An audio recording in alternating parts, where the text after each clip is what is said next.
한번 따라서 할까요? 이 땅에 오신 예수님. 여러분, 사랑이 무엇일까요? 여러분이 사랑을 정의하라 그러면 어떻게 또 설명하시겠습니까? 사실 사랑이라고 하는 것은 정의할 수 없는 말이죠. 한마디로 사랑은 이것이다라고 말하기는 참 어렵습니다. 다만 사랑에는 여러 가지 특징들이 있는데 우리가 이런 특징들을 통해서 사랑은 이런 것이다라고 설명할 수는 있습니다. 그 가운데 대표적인 사랑을 잘 설명할 수 있는 말이 하나가 있다면 그것은 사랑은 희생이다라는 거죠. 사랑은 주는 것이다라는 것입니다. 부모의 사랑이 그렇지 않습니까? 자식에게 주어도 늘 부족하다고 생각하는 것이 부모의 사랑이죠. 하나님의 사랑도 마찬가지입니다. 주는 사랑이지요. 요한복음 3장 16절에 하나님의 세상을 이처럼 사랑하사 독생자를 주셨으니 그렇게 말씀을 합니다. 하나님의 사랑은 주시는 사랑입니다. 독생자까지 아끼지 아니하시고 주시는 사랑입니다. 지난주도 잠시 말씀을 드렸지만은 여러분, 세상에서 자식의 생명만큼 귀한 것이 어디에 있습니까? 10손가락 깨물어 아프지 않는 손가락 없다 하듯 10자식이 있다 하더라도 아깝지 않고 또 귀하지 않는 자식이 어디에 있습니까? 그런데 하나님께서 하나님의 외아들 독생자 예수 그리스도를 우리를 위하여 주셨습니다. 그것이 하나님의 사랑입니다. 그런데 이런 주는 사랑보다도 더 고귀하고 신비한 사랑이 있습니다. 그거는 되는 사랑입니다. 여러분, 주는 것 쉽지 않지만은 그래도 가능하죠. 부모가 자식을 사랑해서 자식을 위해서 신장을 하나 떼줄 수 있습니다. 자식 역시 부모를 사랑해서 그 부모를 위해서 신장을 하나 떼어줄 수 있지요.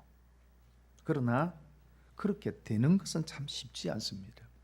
가난한 사람을 위해서 내가 가지고 있는 것 얼마든지 나누어 줄 수 있지요. 베풀 수 있습니다. 그러나 가난한 사람이 되는 것, 그 사람처럼 되는 것은 참 어렵습니다. 그런데 예수님은 사람이 되셨습니다.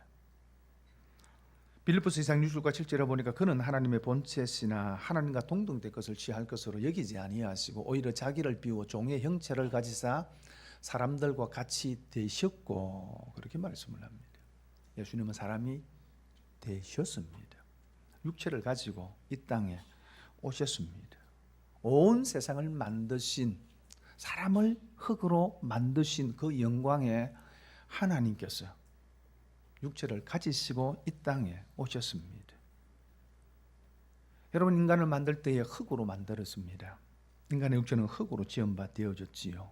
흙이 뭡니까? 가치 없다는 겁니다. 유한하다는 것입니다. 그런데 그 영광의 하나님이, 영원하신 하나님이 초라한 인간의 육체를 가지시고 이 땅에 오셨습니다. 그래서 초대교회 때에 영지주의라고 하는 이단이 있었는데 이들이 가장 강력하게 주장하는 것이 가연설이라는 것입니다. 가연이라는 말은 뭐처럼 보인다라고 하는 말입니다. 예수님께서 육체를 가지고 이 땅에 오신 것이 실제로는 육체를 가지고 이 땅에 오신 것이 아니라 육체를 가지신 것처럼 보였을 뿐이지 예수님께서 정말 인간으로 이 땅에 오신 것이 아니라는 것입니다. 그들의 주장은 육체는 악하고 그리고 부족하고 모자란 것인데 어떻게 그 영광의 하나님이 그런 악하고 약하고 모자란 육체를 가지고 이 땅에 오실 수 있느냐라는 거죠. 실제로 그렇지 않다라고 그렇게 주장을 했습니다. 그러나 정말 예수님은 육체를 가지고 이 땅에 오셨습니다. 완전한 사람으로 이 땅에 오신 것입니다. 왜 예수님이 사람이 되어 사람으로 이 땅에 오셨는가? 그렇게 이 땅에 오신 그 예수님은 어떤 분이신가? 그것이 뭘 의미하는가? 하는 것을 몇 가지로 살펴보려고 합니다. 첫째, 한번 따라할까요? 성령으로 잉태된 예수님. 18절 말씀 함께 읽겠습니다. 예수 그리스도의 나심은 이러하니라.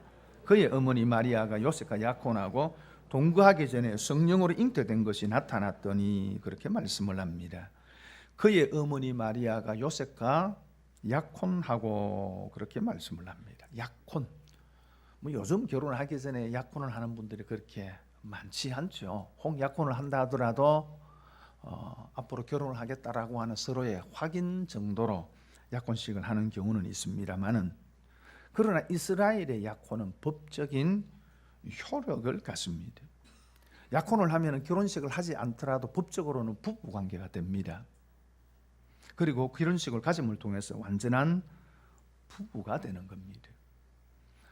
마리아가 요셉과 약혼을 했다는 것은 이제는 법적으로는 부부가 되었다는 것입니다. 그리고 동거하기 전에 그렇게 말씀을 합니다. 약혼을 했기 때문에 법적으로는 부부가 되었지만 아직까지 결혼식을 갖고 동거하기 전이었다는 겁니다. 다시 말하면 육체적으로는 아직 처녀였다는 것입니다. 이때에 성령으로 잉태된 것이 나타났더니 그렇게 말씀을 합니다. 이때의 성령을 통해서 마리아가 예수님을 잉태하게 되어진 것입니다. 다시 말하면 남자를 통하지 않고 처녀가 아이를 잉태했다는 것입니다. 다시 말하면 하나님의 능력으로, 성령의 능력으로 아이를 잉태했다는 거죠. 그래서 구약 선지자 미가는 이렇게 예언을 합니다. 처녀가 잉태하여 아들을 낳으리니. 예수님 남자와 여자의 관계를 통하지 않고 이 땅에 오신 것입니다. 많은 사람들이 마리아가 처녀의 몸으로서 아이를 잉태하고 예수님께서 태어나셨다라는 하는 것에 대해서 잘 믿지를 못하죠. 어떻게 처녀가 아이를 가질 수 있느냐라는 것입니다. 사실 남편인 요셉도 약혼인 마리아가 아이를 가졌을 때에 사실은 믿지 않았죠. 그리고 나중에 사실인 것을 확인했을 때 어떤 생각을 갖습니까? 어떻게 이럴 수 있느냐라는 거죠. 그러니 당연히 마리아가 부정한 행위를 했을 것으로 생각한 겁니다. 다시 말하면 불륜을 통해서 아이를 가졌다고 생각한 겁니다. 다만 그는 의롭고 그리고 사리가 깊은 사람이었기 때문에 이 사실을 공개하지 아니하고 조용히 파혼하려 마음에 결심을 합니다.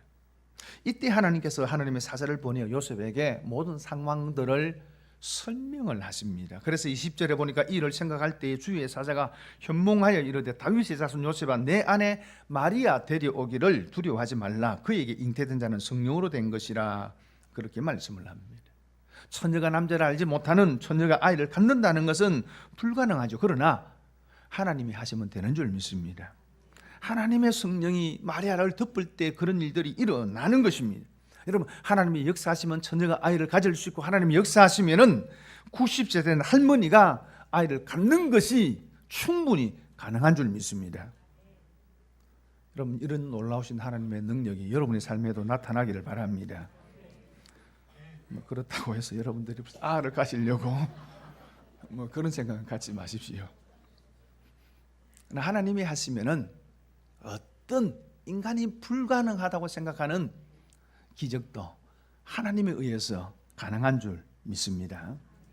그럼 왜 하나님은 이렇게 좀 논란이 많는, 많은 사람들이 이것 때문에 그런 얘기가 있겠어, 거짓말하는 것이다라고 이렇게 논란이 되는 처녀를 통해서 예수님을 이 땅에 보내셨는가 하는 것입니다. 여러분, 그것은 우리를 구원하신 메시아, 구원자가 갖춰야 될 두 가지 조건이 있기 때문입니다. 그 첫 번째 조건은 아브라함과 다윗의 후손이어야 합니다. 이걸 다르게 이야기하면 사람이어야 한다는 것입니다. 이것이 구약의 예언이지요. 그래서 마태복음 1장 1절에 보면은 아브라함과 다윗의 자손 예수 그리스도라고 소개하고 있습니다. 예수님께서 아브라함과 다윗의 자손 후손이라는 것입니다. 여러분, 이렇게 자손이 되려 그러면은 어떻게 됩니까? 아버지가 있어야죠. 마리아는 요셉과 증혼한 상태이므로 법적으로 요셉은 마리아의 남편이고 그 마리아가 낳은 아들의 아버지가 됩니다. 여러분, 이것은 육체적 혈통, 성경의 예언을 따라 아브라함과 다윗의 후손으로 사람이 되셨다는 것입니다. 예수님은 사람이십니다. 그러면서 또 한 가지, 예수님은 하나님의 아들이십니다. 여러분, 이 땅에 오실 메시아는 육체적으로는 아브라함과 다윗의 혈통이지만은 그분은 하나님의 아들입니다. 만약에 마리아가 요셉과 육체적인 관계를 통해서 아이를 가졌다면 그 아이는 아브라함과 다윗의 후손 일수는 있어도 하나님의 아들은 아닙니다. 그럴 수 없습니다. 그래서 하나님의 아들이 처녀인 마리아의 몸을 빌어서 이 땅에 오신 것입니다. 예수님은 사람이 되셨지만 그러나 그분은 하나님의 아들, 하나님이셨습니다. 그를 통해서 온전한 구원자가 되신 것입니다. 여러분, 이 사실을 아는 것, 그리고 이 사실을 믿는 것은 대단히 중요합니다. 이것을 믿는 것이 예수님을 바르게 믿는 것입니다. 예수님의 동정녀 탄생을 믿지 않는다는 것은 다르게 이야기하면 예수님께서 하나님의 아들이신 것을 부인하는 것입니다. 여러분, 남자와 여자의 관계를 통해서 태어난 사람이 어떻게 하나님일 수 있습니까? 그러니 우리나라에 자기가 예수도 하는 사람 참 많습니다. 그죠? 안머선 씨도 있고 또 이머선 씨도 있고 전부 다 공갈치는 거예요. 그죠? 왜 그분들은 누구를 통해서 왔습니까? 아버지와 엄마를 통해서 온 거예요. 그러나 예수님은 그렇지 않다는 겁니다. 여러분, 그 예수님만이 우리의 온전한 구원자가 될 수 있는 것입니다. 여러분, 그러므로 예수님의 동정녀 탄생을 믿지 않는다는 말은 우리의 믿음의 첫 단추가 잘못 끼워진 겁니다. 여러분, 그래서 우리가 매일 예배 시간마다 사도신경을 고백하는 이유가 어디에 있습니까? 여러분, 그 사도신경의 고백 가운데서 뭐라고 이야기합니까? 예수님께서 어떻게 오셨다고요? 동정녀 마리아의 몸에서 처녀의 몸으로 이 땅에 오신 그 예수 그리스도를 우리가 믿는다고 고백한 것입니다. 여러분, 처녀의 몸으로 성령으로 잉태되어 이 땅에 오신 그 예수님은 사람이시지만 하나님의 아들이십니다. 여러분, 그 날이 성탄절이지요. 그리고 두 번째로는 구원자 예수님입니다. 21절에 이렇게 말씀을 합니다. 함께 읽겠습니다. 시작. 아들을 낳으리니 이름을 예수로 하라. 이는 그가 자기 백성을 그들의 죄에서 구원할 자이심이라 하니라. 하나님께서 사자를 보내어서 마리아가 잉태한 아이가 성령으로 잉태된 아이라고 하는 것을 설명하면서 21절에 네가 이제 네 아내가 아들을 낳을 것인데 그 이름을 예수라 하라 라고 예수님께서 이름을 지어주시면서 말씀을 하십니다. 예수라 하라, 이 말은 미래입니다. 직역을 하면 그 이름이 예수라고 지어질 것이다 라고 하는 말입니다. 여러분, 그런데 성경에 나타난 하나님께서 미래적으로 무언가를 예언하실 때 그 모든 미래는 단순한 미래를 나는 것이 아니라 신적 미래를 하고 그렇게 이야기를 합니다. 다시 말하면 하나님의 미래, 하나님의 의지가 담긴 미래라는 것입니다. 다시 말해서 그래서 이렇게 이야기할 수 있습니다. 내가 예수라고 부를 것이기 때문에 그 아이의 이름을 예수라고 지어라 라는 것입니다. 예수라고 하는 이름의 뜻은 여호와는 구원이시다라고 하는 뜻입니다. 근데 그 말을 조금 설명을 하면은 그가 자기 백성을 그들의 죄에서 구원할 자이기 때문에 이름을 예수라 하라, 그렇게 하나님께서 말씀하셨습니다. 여러분, 그리고 오늘 이 21절 말씀을 조금 더 다르게 설명을 하면 강조하는 말씀입니다. 그가 자기 백성을 그들의 죄에서 구원할 자이기 때문에 예수라 하라라고 하는 단순한 이런 의미가 아니라 아주 강조하는 것입니다. 그 이름을 예수라 해라. 왜냐하면 그 이름 외에, 그분 외에는 어느 누구도 우리를 죄에서 구원할 수 없다라는 것입니다. 그분이야말로 우리를 죄에서 구원하실 분이기 때문에 예수라 하라, 그렇게 하나님께서 말씀하신 것입니다. 그렇습니다. 여러분, 그분 외에는 죄에서 인류를 구원할 자가 없는 줄 믿습니다. 여러분, 기본적이지만 중요한 질문이 하나가 있습니다. 여러분, 우리가 어떻게 죄에서 구원받을 수 있습니까? 여러분, 우리가 지옥 갈 수밖에 없는 우리가 어떻게 하늘의 소망을 가질 수 있고, 마귀의 자녀된 우리가 어떻게 하나님의 자녀가 될 수 있습니까? 여러분, 우리가 진리를 깨달았기 때문에, 어떤 덕도를 했기 때문에, 우리가 때는 어떤 우리 자신 스스로를 어떻게 연단을 하고 훈련을 했기 때문에 여러분, 우리가 하나님의 자녀가 될 수 있는 것입니까? 결코 그렇지 않지 않습니까? 여러분, 우리가 아무리 윤리적인 삶을 산다 할지라도, 우리가 이 땅에 그 아무리 많은 지식을 가지고 있는다 할지라도, 여러분, 그것이 우리를 구원할 수 있는 것이 아니라는 것입니다. 오직 동정녀의 몸에서 태어나신 예수 그리스도, 그분만이 우리의 유일한 구원자가 될 수 있는 줄 믿습니다. 오늘 말씀에 21절에 보니까 중요한 두 가지 말이 있어요. 아들을 낳으리니 이름을 예수라 하라. 그러면서 이렇게 이야기합니다. 이는, 왜냐하면 그가 자기 백성, 하나님의 백성이죠. 자기 백성이라는 말이 있고요. 그 다음에 그들의 죄에서, 그들의 죄라는 말이 무슨 말입니까? 죄인이라는 말이죠. 그가 하나님 백성을, 그들의 죄인들, 그 말입니다. 그 죄인들을 구원할 자이시기 때문이다. 그렇게 말씀을 합니다. 사실은 어울리지 않는 말입니다. 여러분, 자기 백성, 하나님의 백성이라는 말과 죄인이라는 말은 결코 어울릴 수 없는 말입니다. 하나님의 백성, 그러면 뭐예요? 어려운 사람, 이렇게 나와야 되지 않습니까? 죄인, 그러면 뭐예요? 심판받을 자, 그게 어울리는 말입니다. 그런데 오늘 하나님은 그렇게 말씀하지 않습니다. 자기 백성이라는 말과 그들의 죄인이라는 말을 함께 사용하고 있습니다. 무슨 말입니까? 죄인인 그들을 하나님께서는 하나님의 백성으로 삼으신다는 것입니다. 누구를 통해서? 예수 그리스도를 통해서. 영원히 하나님의 그 죄로 인해서 하나님의 진노와 심판을 피할 수 없는 죄인들인데, 아들을 이 땅에 보내어 그 아들을 통해서 하나님께서 그들을, 죄인들을 자기 백성, 하나님의 백성으로 삼으신다는 것입니다. 여러분, 그것을 위해서 하나님 아들 예수님을 이 땅에 보내셨습니다. 그것을 위해서 하나님께서는 아들 예수님을 사람이 되게 하셨습니다. 모든 하늘의 영광을 다 버리시고 약하고 모자라고 유한한 존재인 사람으로, 사람이 되어 이 땅에 오게 하셨다는 것입니다. 우리가 성탄절을 기뻐하는 이유가 어디에 있습니까? 왜 기쁘다 구주 오셨나라고 우리가 노래하고 찬송하는 것입니까? 그 이유 때문입니다.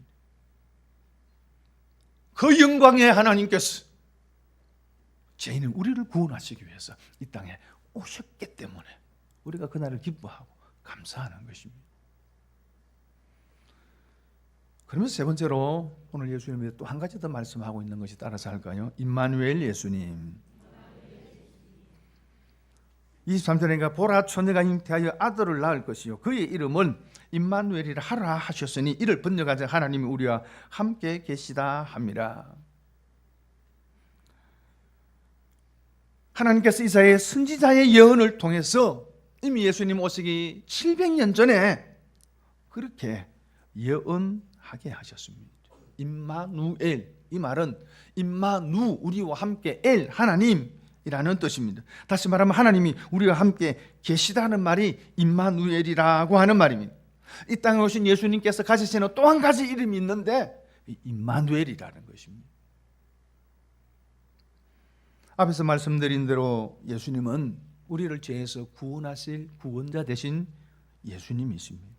우리를 죄에서 구원하시는 유일한 분이십니다. 그런데 그 예수님께서 우리를 구원하시는 방법이 뭐냐라는 겁니다. 무엇을 어떻게 해서 우리를 구원하시냐라는 겁니다. 그것은 우리와 함께 하시는 것을 통해서, 우리와 같이 되는 것을 통해서 예수님은 우리를 구원하신다는 것입니다. 여러분, 예수님은 저 높은 하늘에서 우리의 구원을 소리치신 것이 아니라는 겁니다. 예수님은 우리의 구원을 위해서 그저 하늘에서 기도만 하신 것이 아니라는 것입니다. 우리와 같이 되셨고 우리와 함께 하시고 그리고 십자가에서 우리를 위해서 죽으신 것입니다. 그것을 위해서 이 땅에 오셨습니다. 임마누엘 되셨습니다. 여러분, 기독교와 다른 종교의 차이가 무엇입니까? 여러분, 세상의 모든 종교는 사람이 신을 찾아가는 종교입니다. 그러나 우리가 믿는 이 신앙은 하나님이 사람을 찾아오시는, 사람이 되시는 종교입니다. 제가 자주 이런 얘기하지 않습니까? 지성이면 감천이라는 말이 결코 신앙적인 말이 아니라는 것입니다. 우리 믿음을 표현하는 말이 아닙니다. 여러분, 우리가 지극한 정성을 들이면은 신이 감동한다 라는 말이지요. 이 말이 무슨 말입니까? 여러분, 우리가 우리의 노력으로 신께 나아갈 수 있다는 것입니다. 그런데 우리가 믿는 신앙은 그렇게 시작되는 것이 아니라는 겁니다. 세상의 모든 종교는 인간의 노력을 통해서 자신이 믿는 신에게 나아가려 하지만은 우리가 믿는 하나님은 그런 분이 아니라는 것입니다. 우리가 찾아가기 전에 먼저 우리를 찾아오시는 하나님이라는 겁니다. 이게 하나님의 은혜입니다. 물론 우리의 신앙에도 하나님을 감동시키는 면이 있지요. 아브라함은 아들 이삭을 드리는 것 속에서 하나님을 감동시켰습니다. 그리고 다윗은 성전 건축을 통해서 참 성전 건축을 하나님 마음의 가짐을 통해서 하나님을 감동케 했습니다. 하지만 그것은 먼저 찾아오시는 하나님의 은혜에 대한 반응이지 그것을 통해서 하나님을 찾아가는 것이 아니라는 것입니다. 우리가 믿는 신앙의 근본은 우리의 노력이 아니라 하나님의 은혜입니다. 우리의 믿음의 근거는 우리가 하나님을 믿는 것이 있는 것이 아니라 먼저 우리를 찾아오시는 하나님의 은혜에 있는 것입니다. 그 하나님이 우리를 찾아오셨고 그 하나님이 우리와 함께 하셨습니다. 그래서 요한복음 1장 14절에 요한은 이렇게 이야기합니다. 말씀이 육신이 되어 우리 가운데 거하시며 우리가 그의 영광을 보니 아버지 독생자의 영광이 은혜와 진리가 충만하더라. 예수님께서 이 땅에 오신 것에 대해서 이런 표현을 씁니다. 말씀이 육신이 되어 거룩하신 하나님이 육신을 가지고 이 땅에 오셨는데 그것을 이렇게 표현합니다. 우리 가운데 거하시며, 여기 우리 가운데 거하심이라는 말을 그대로 표현을 하면은 우리 가운데 천막을 쳤다라는 말입니다. 그런데 이 천막이라는 말은 여러분 이스라엘 백성들이 광야에서 성막을 지었습니다. 성막이라는 말과 같은 말입니다. 하나님께서 모세에게 성막을 지으라 하시고 그리고 성막이 이스라엘 백성들 가운데 있는 것을 통해서 하나님께서는 그 성막을 통해서 이스라엘 백성들 가운데 거하셨습니다. 이스라엘 백성들은 그 성막을 통해서 하나님께서 우리와 함께 계신다고 하는 사실을 눈으로 확인했습니다.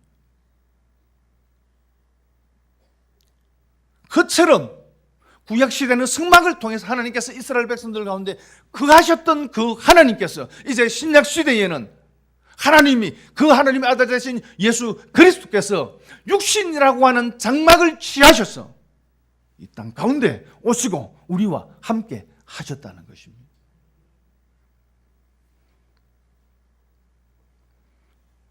이것이 임마누엘의 은총입니다. 그렇게 이 땅에 오신 그 예수님께서, 그 하나님께서 오늘도 저와 여러분을 찾으신 줄 믿습니다. 여러분 한 사람 한 사람 불러 이곳으로 오게 하신 것입니다. 여러분의 결단이 아닙니다. 여러분의 노력이 아닙니다. 하나님께서 부르신 거예요. 여러분 그래서 계속해서 성경이 말씀하고 있는 게 뭡니까? 은혜라는 것입니다. 은혜.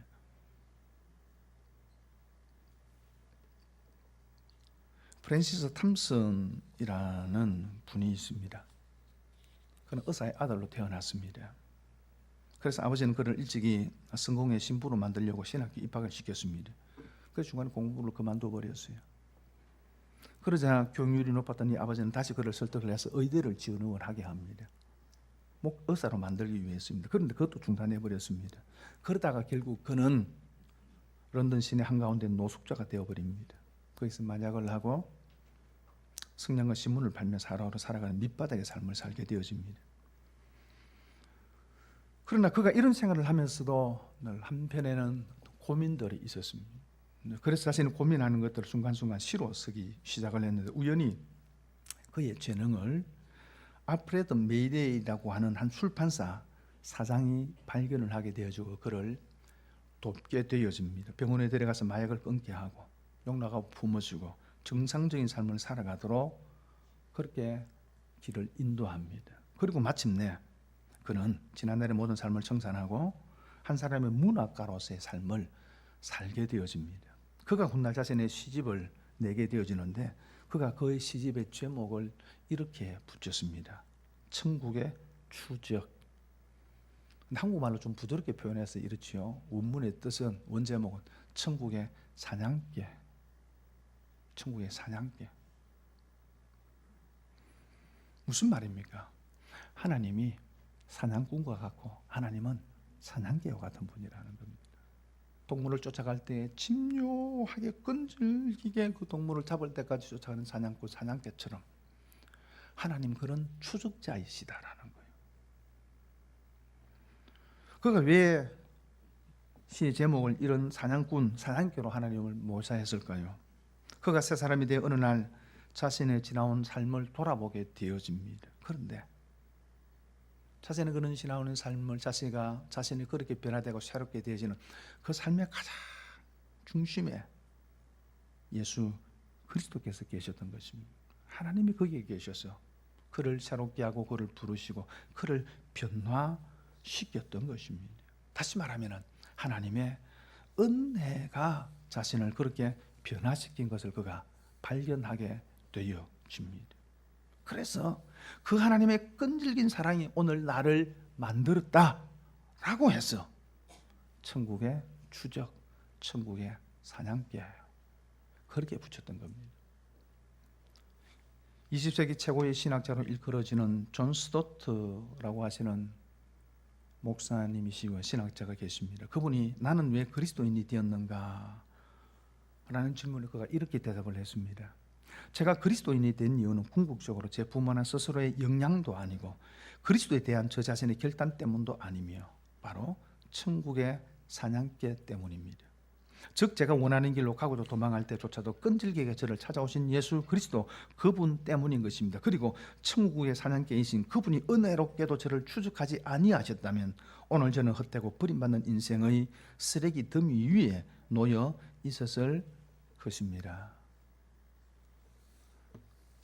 사랑하는 여러분, 오늘 저와 여러분이 이곳에 있게 되어진 이유도 마찬가지인 줄 믿습니다.